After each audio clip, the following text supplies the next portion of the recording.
listening to your music, there's a lot of influence from traditional Faroese music, the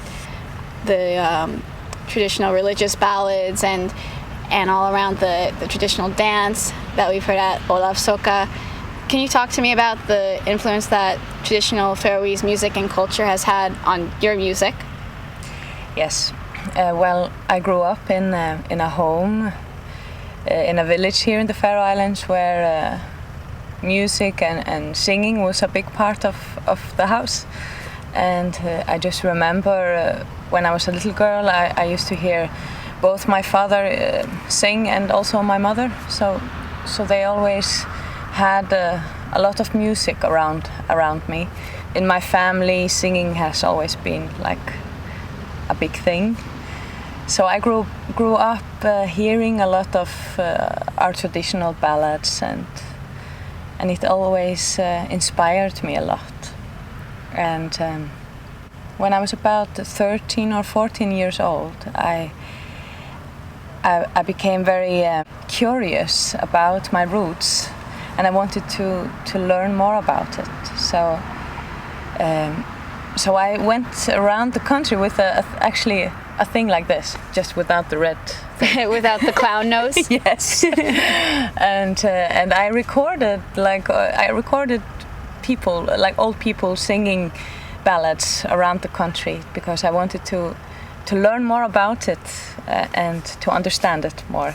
So it's really interesting that Faroese culture seems to have a very historical and traditional background, but also a very international background. Yeah. And I also hear that in your music too. How has traveling and kind of viewing the world affected how your music sounds and isn't interpreted versus when you might be here in the Faroe Islands, very close to home?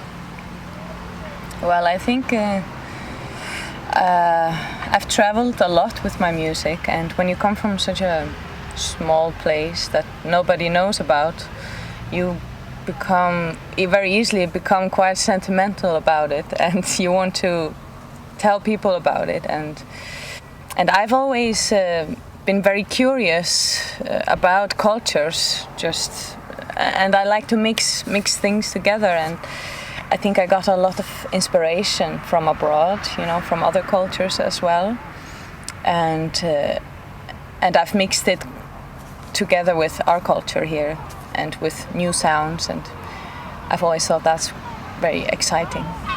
Yeah, it's an important thing to keep moving, to keep discovering new things and new sounds and new ways of doing things. It keeps me going, actually. Well, that seems to be the Faroe Islands also. It's always changing, and you never know what you're gonna get, but it's on to the next adventure always.